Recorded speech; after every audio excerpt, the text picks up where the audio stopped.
Hey, what's up, everybody? This is OneMicNite. So, my guest today is incredible. I say that a lot, but stick around because you don't want to miss him. We're talking about mental health, as we always do here on OneMicNite, and we're finding solutions. And what my guest Frank Caldwell does is absolutely incredible, and he does it for the community. So stick around. This is OneMicNite Talk. It's coming up. Don't move.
Hi, everyone, and welcome to OneMicNite, the podcast that brings you stories of artists and people on their journey, helping to guide, answer questions, and motivate you in life and in the business. You know who I am. It's Marcos Luis, and I'm back. And thank you all for joining me for another episode. If it's your first time, please make sure, if you like the episode, slip on down to the bottom and hit the like sign, and make sure you share the episodes. I'm bringing you some incredible people, and I would love to share their stories with more and more people. So thank you for the support. We're almost 18 years into it and 5 seasons of OneMicNite podcast. So thank you all for the support, and thank you for listening and being a part of it. Also, if you're watching this on the YouTube, jump into the live chat. Please type in any questions or any comments you have about the episode as it's going on. Coming up soon, we're going to be going live, so I want to make sure you guys are all involved in that. So stick around, click the bell, share. Also down below, there are ways to support this podcast because, as you guys know, this podcast I'm doing by myself. So I write everything, I edit everything. So there are ways to support the podcast to keep it going if we're giving you valuable information that helps you out. So thank you. Today, I'm very honored and very happy. My guest is incredible.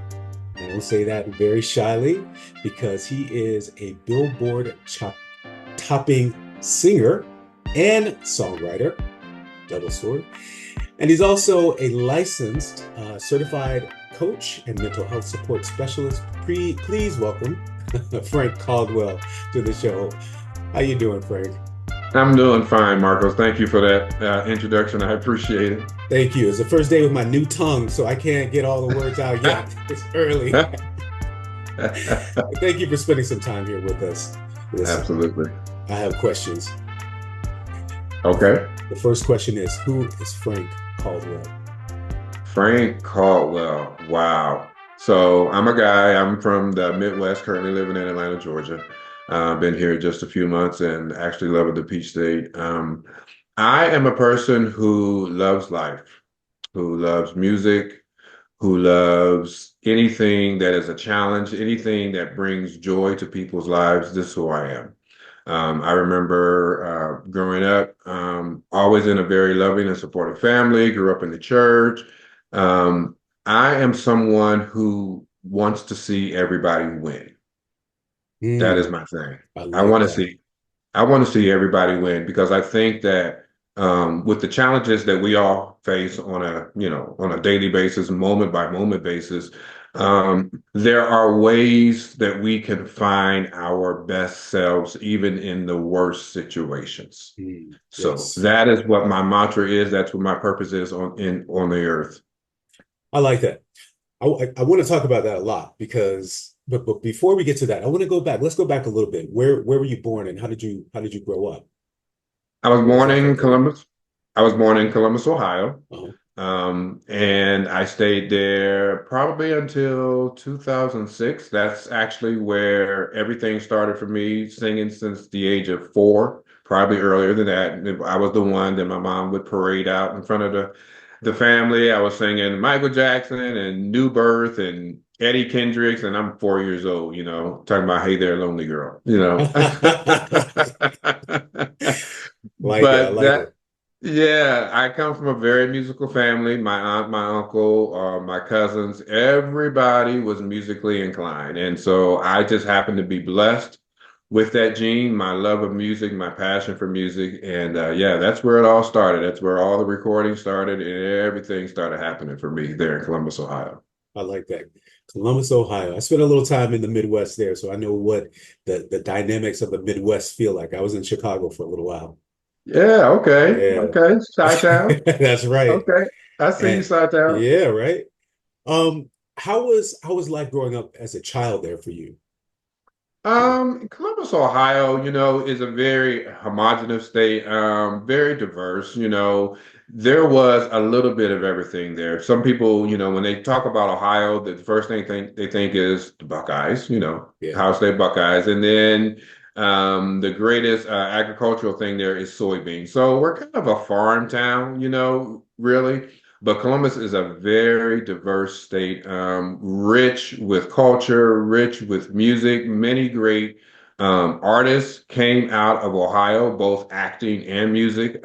Some of them I am still friends with today. So it was a very, very great place to live, to learn, to thrive. Have nothing but great things to say about I Columbus, Ohio. see. That's your eyes lit up. So let me, that's It's great. home. Yeah, It's because you know home, what? man. A lot of people don't, have a lot of people don't have fond memories of childhood. Some do, but I would say a Yeah. majority of people of color don't necessarily have a fond childhood memory. How did you get into, you said that your family was in the music business or musical. Yes. How did your path start outside of, Um, my okay. Mhm. So Yeah, my path started like a lot of African Americans. I started in church. That's yeah. exactly where I was. I remember, I actually do remember my first audition to get into the choir. I probably was about 6 or 7 years old. There is a theme park in Ohio called Kings Island, and I had my little Fred Flintstone tambourine, and I was singing The Answer, My Friend, is Blowing in the Wind, full soprano, just just Wow. belting like I was around someone's waist. It was just awesome. And I still had that memory today and actually never looked back. I ended up being the minister of music at my church at the age of 17. So that was interesting. My cousin was and my aunt were pretty much singers in Columbus, Ohio. So I had a rich history of training, people to mentor me, to support me. And yeah, that's kind of where I got started. That's where I got into acting, all kinds of stuff. Yeah. Were there any, wow, that's great. Were there any dark times? Because I know a lot of times being in the church is light, but there are some dark times that go along with it. I know Yeah. growing up in my own family, we had a, history of gospel music. My grandfather was a famous gospel singer. So growing up, seeing him on TV, hearing him on the radio, he was one of the predecessors of gospel music in the commercial industry. Awesome. So there's also a little bit of pressure that goes along with it too. There is. You gotta, when you're a part, and I'll speak to my situation. When you're a part of the church, you really have to have, I found out later in life, a strong sense of self. Yes. It is an organization, just like any other organization. I always say that for me, church is a learned behavior. I Mm. think that when you watch something, when you're in an environment for so long, you get immersed into that environment. And so, for instance, me as a choir director, as someone who sang in groups, who did solo work, you just learn how to do it. It's where I started to create harmonies and different things like that. But I will say there were some challenges because growing up, my dad was in the home, but my dad was not one that went to church. I actually went to church a lot of times with my aunt, who actually lived next door and was the church secretary. So there were some challenges. I was the type of kid that the only way to punish me, my parents were used to say, is to tell me I could not go to church. Mm, And so that it was where I found my family. It's where I found my support. It's where I found my community. But there were times when it was quite difficult because I was always I won't say the black sheep of the family, but I was always a very sensitive kid. I took on a lot. And even at that age, I didn't really understand the reason why I was so sensitive. But I honestly believe that even then, life was preparing me for what I am walking in now, which is my purpose. There were times where um, I felt not seen because again, my family, the family I came from, they weren't famous, but for locals, they were the champions. And mhm. so for me to come in and try to add my voice to a narrative that was already so rich and so strong with my aunt and my cousin and the other members of my family that were doing music, it was hard to kind of find my way. But I excelled in school, with the music department. And so sometimes I felt I got more support there than I did in the church because sometimes when you're in the church, you can kind of there's so many talented people, and everyone is trying to find their way. You always have the ones that are maybe the most popular, more popular than others. And certainly I wasn't one of the popular ones growing up. But as time progressed, as God allowed different opportunities to come my way, as they say, the cream always rises to the top. And so I actually did find my way in that. That's interesting. It's difficult. You said a couple keywords there. You felt unseen. And a Hmm. lot of people, especially as a child, when you feel unseen, that is where a lot of the I maybe trauma, maybe, we're on a journey of self-discovery. Yes. And that could send some people down a pathway that, you know, later on in life or even in the present moment steers them astray. Yeah. So how did you manage to stay on that path? I mean, I know you mentioned Um, church, but there are a lot of things that go on in church that yeah. causes us to be confined in a structure when in those ages at that time we're searching for our identity, our Yes. own identity. Yes.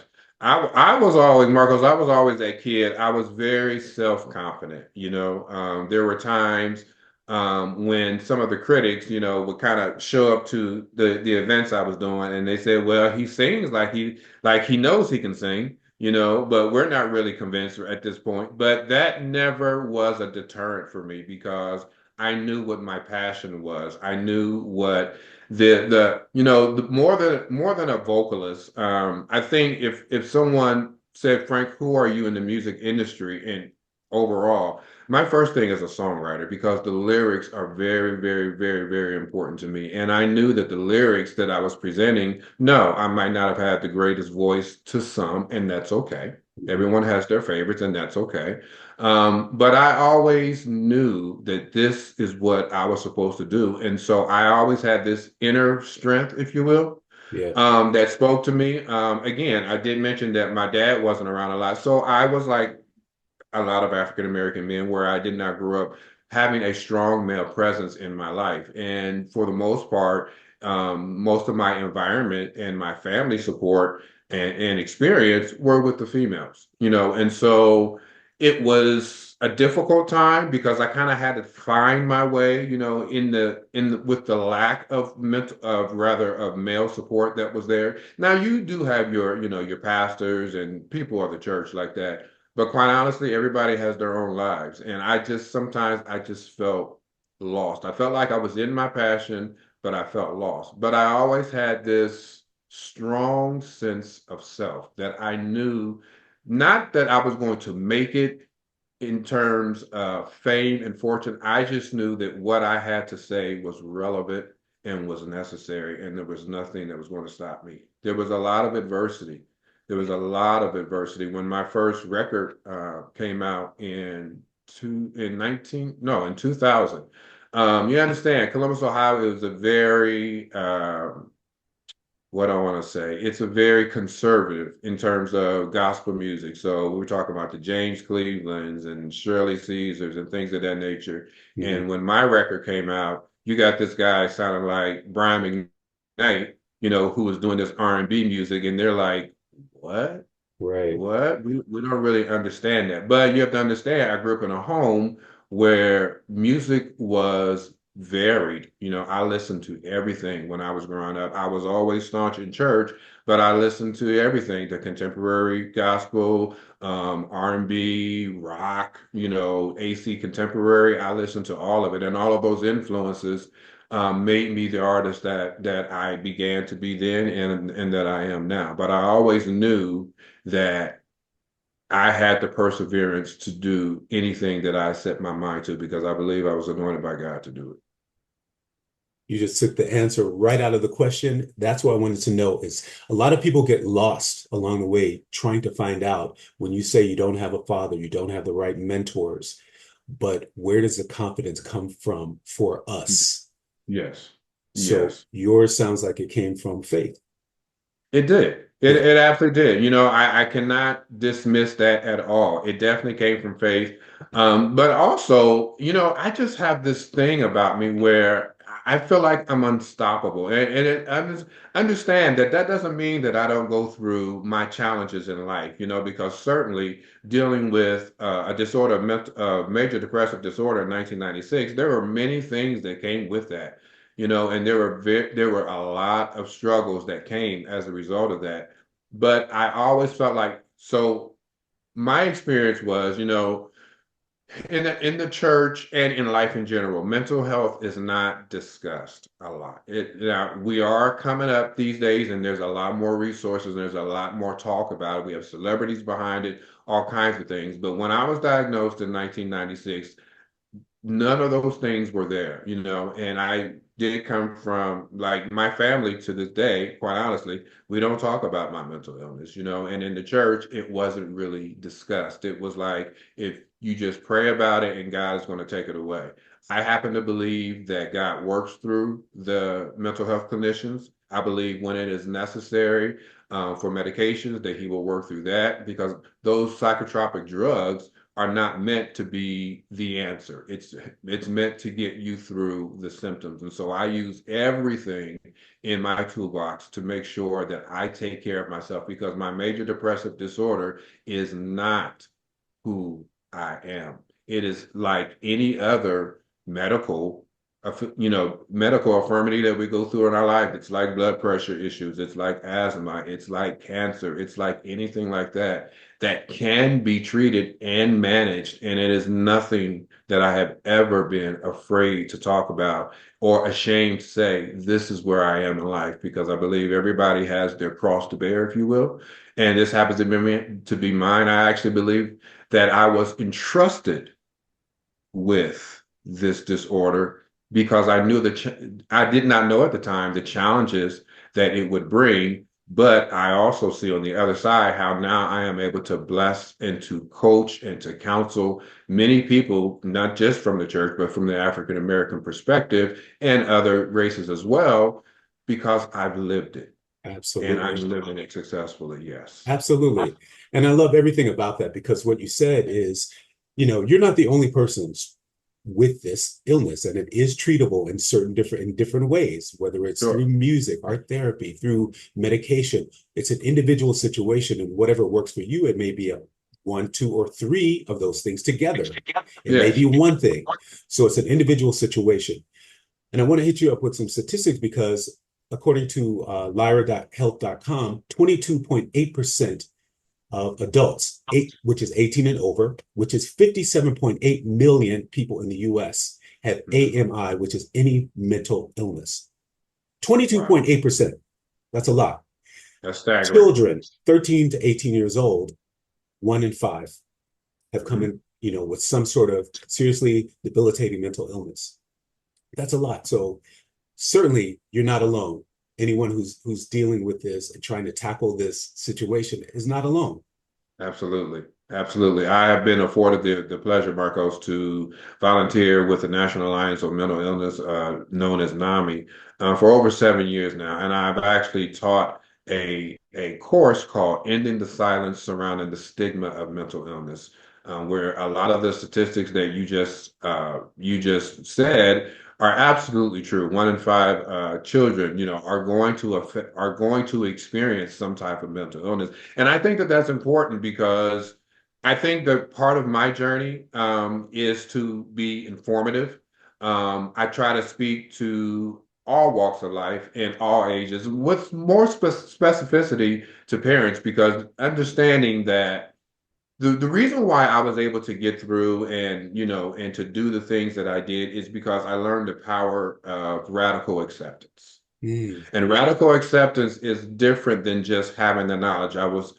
Radical acceptance is understanding that, for instance, let's talk about my dad. My dad wasn't there, but why was he not there? What was I affected by him not being around? Absolutely.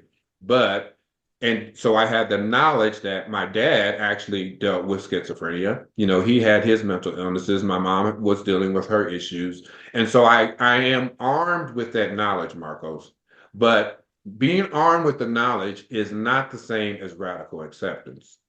Having the information is sometimes we feel what happened to us, and sometimes that can cause us to feel traumatized, to feel depressed, to feel why did this happen to me? Why did I not get what some of the other kids got? However, in learning more about mental health disorders, I've come in learning about cognitive behavioral therapy and dialectical behavior therapy, which is known as CBT and or DBT. mhm. I've come to realize that radical acceptance is understanding that my dad did the best that he could, and he could only do so much. So rather than try to villainize him for who he wasn't, I celebrate him for what he was able to do. Beautiful. I And love it. And now I am released from that. you hit the nail right on the head because that's where a lot of people get left behind, is because they Absolutely. haven't gotten to the point where they can understand that maybe you have two parents, or maybe you have a single mom who's struggling with her own problems and she's trying to raise a kid. She's not there for the kid because she's got her own problems to deal with. And so, Absolutely. you know, how is this kid reared to Hmm. live a productive and fruitful life? It's Yeah. hard. And where do we need people like you who have experience to talk to people and talk to the kids? Because I know you do some stuff with middle schools, right? Yes. Yes, I do. I How do. tell us how important that is. That is extremely important because I'm afforded the opportunity to get to them at a very early age, which is something that was not my experience. And so I'm very thankful for NAMI for having these programs that will go into any school, middle school, high school. I've even been able to teach some courses to HBCUs.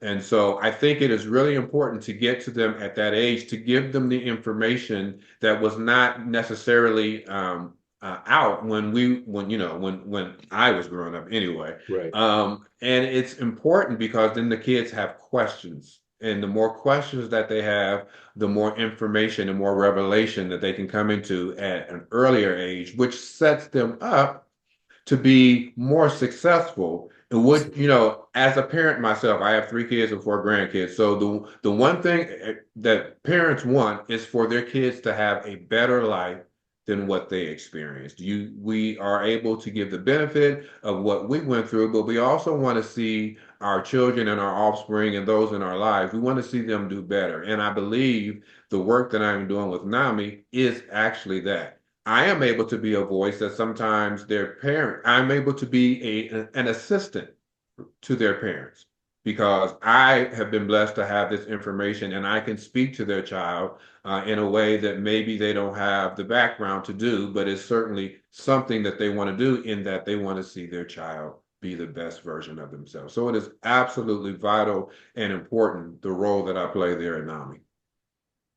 I just saw a clip today, and I wish I could remember the woman's name, but she was hired by the school to go in and talk to high school kids, Hmm. and she was empowering them to live better lives. She singled out one young black kid, black young man, to tell him how to empower himself and how to uh, um, oh man, maybe I can put the clip in the episode here and everyone can see what Okay. I'm talking about. I can't even explain it, but Okay. he was having difficulty in expressing himself because of anger and because of things that have happened. And she was telling him that you need to first open up a dialogue and allow people into your life. Hmm. And so this will help you as you get later on in your life. So this is what I feel like you're doing. Yeah. You're creating a bond between you and the kids, and you're allowing them to express themselves with whatever's going on in their lives, and that aids in helping them later on in life.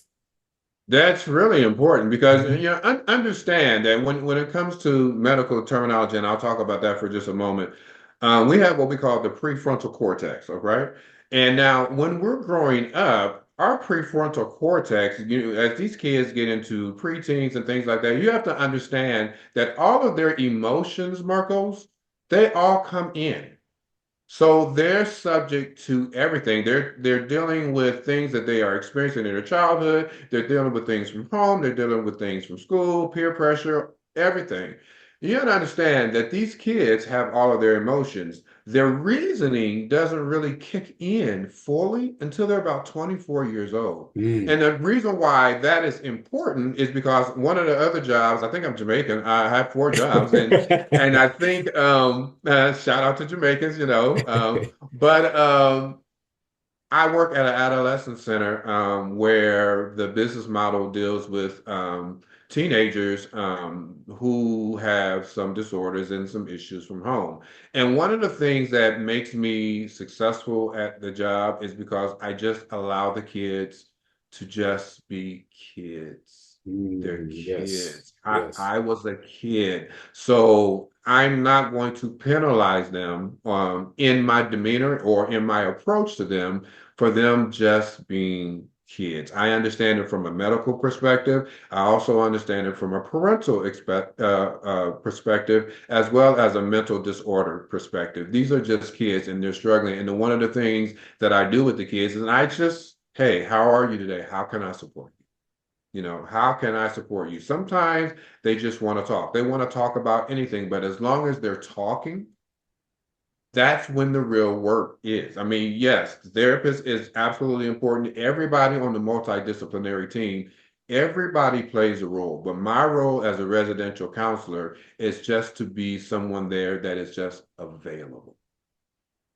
and allowing them the space to just be available. Because as we talked about earlier, sometimes when we're parenting, we have so many different aspects that we have to pay attention to. So many different Right. things, in addition to the things that we've already experienced ourselves as children.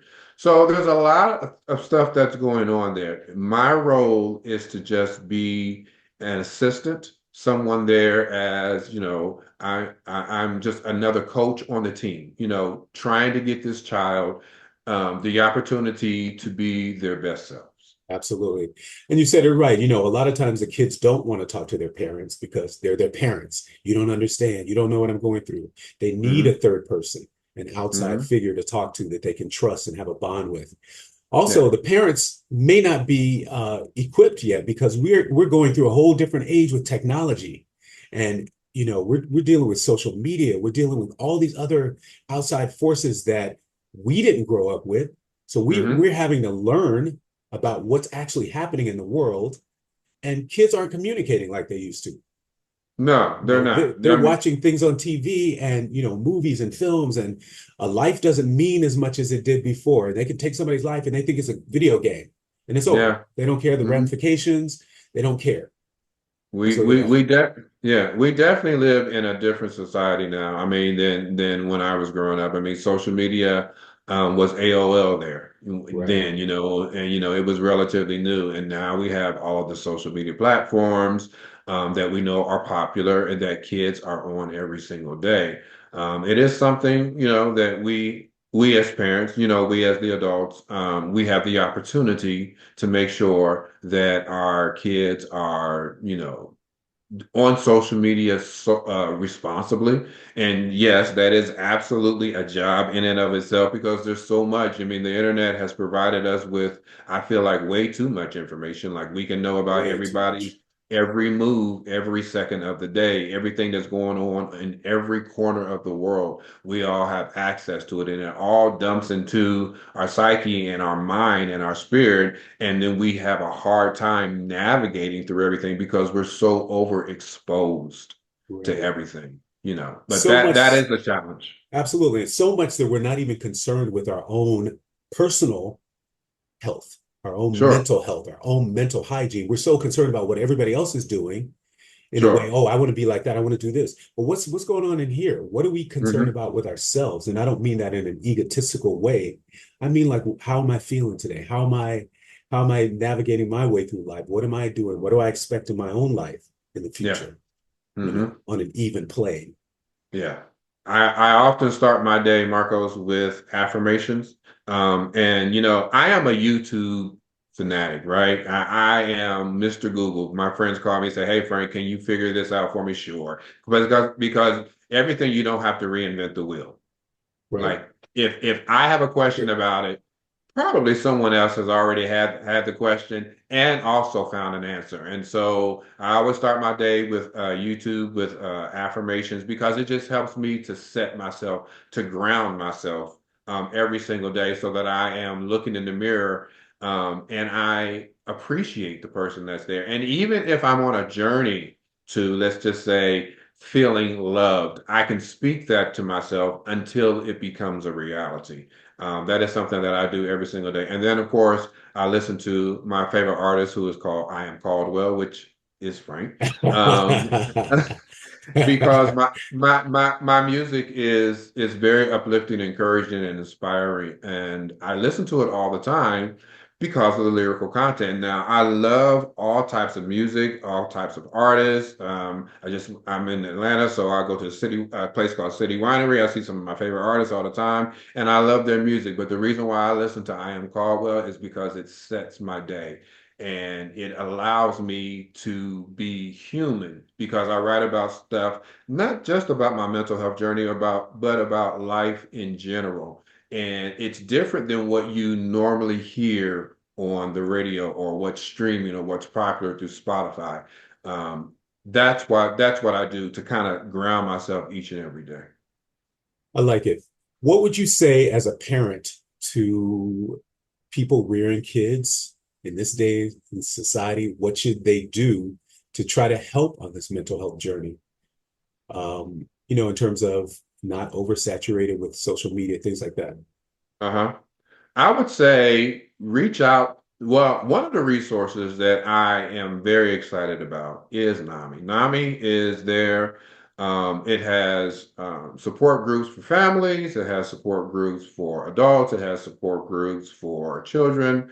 All of that stuff you can find there. But even alongside with NAMI, trying to do some background, trying to do some background profiling on mental health disorders about the things that our kids are involved in, trying to stay more in tune with what their kid is doing. I do understand because understand I'm a parent. So I understand the kids that they want to isolate, they want to be by themselves.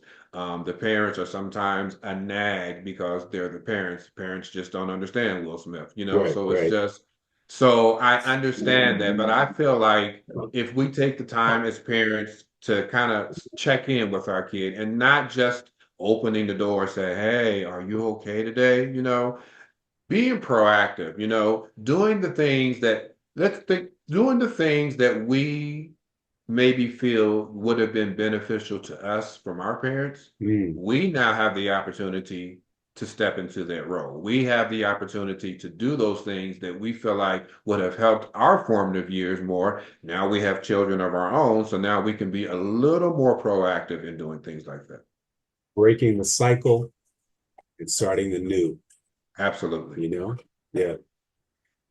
You have you're involved with a mobile unit also, right? I Is that am. I what am. is that? Tell I us about that a little bit. Okay, so again, I'm in Atlanta, Georgia, and the area that I serve is South Fulton, Mhm. which is near the airport, South Atlanta. And I am on the Georgia Mobile Crisis Team. And basically, this is a team that will come out any time of the day, any time of night, if anyone is in any type of crisis. And the service is absolutely free. And what will happen is we'll give you a call. You call in. You can either use a 988 number or you can call the Georgia Mobile Crisis Team line. And we will, hey, what's going on with you? You know, are you safe? Do you feel like you need someone to come out? And we'll come out day or night, 24 hours a day, 7 days a week. What you will get on that visit is you will get a licensed clinician, and you will also get assistant, which is typically a behavioral health technician, such as I am. I'm not a licensed therapist, but I am a certified mental health support specialist and a behavior health technician. And so we'll come out and we'll de-escalate if needed. We also provide a lot of information about community resources, not just mental health, but if you're dealing with housing issues, if you're dealing with unemployment or underemployment issues, we Mm, have a lot of resources that we can send your way, and then we'll walk you through every step. It's not just like we come into the home and then we leave. We make sure that we leave our contact information and it is there. It is available to you 24 hours a day, 7 days a week. And again, it is absolutely free. incredible, incredible. What's the response been? And have you guys worked with the police department you know, in this venture?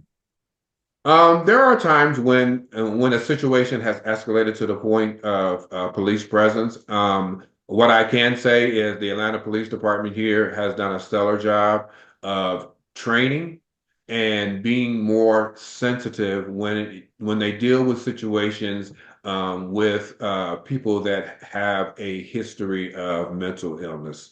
I know that it is known, on the news sometimes you see the stories of, and unfortunately it is true sometimes when police departments and members of that police department are not as sensitive as maybe we would like for them to be. You have to understand that those are the anomalies. Those are the one-offs. That's not like that every single time. There are police departments who are extremely interested in training and being more sensitive when these type of situations come about. So I would consider APD to be like on the multidisciplinary team. They're not always needed, but if they are ever needed, we are able to work in conjunction with them to make sure that we provide whatever that client is needing in that moment because we're here to make sure that everybody is okay. Love it. Love it. I love what I do. I can tell, and I love it, and we thank you for that too. The final thing I want to know is we were talking about destigmatizing mental health. What do you say to people to invite them to clean the mental hygiene, to be less fearful of the pressures to get help or to be seen? I don't want to say help, to talk to Right. someone, because I think words have power. A lot of people Hmm. don't want to get help because they see it as something that people will, shun. But what can Hmm. you say to people to invite them to clean the mental hygiene and be happier, be healthier?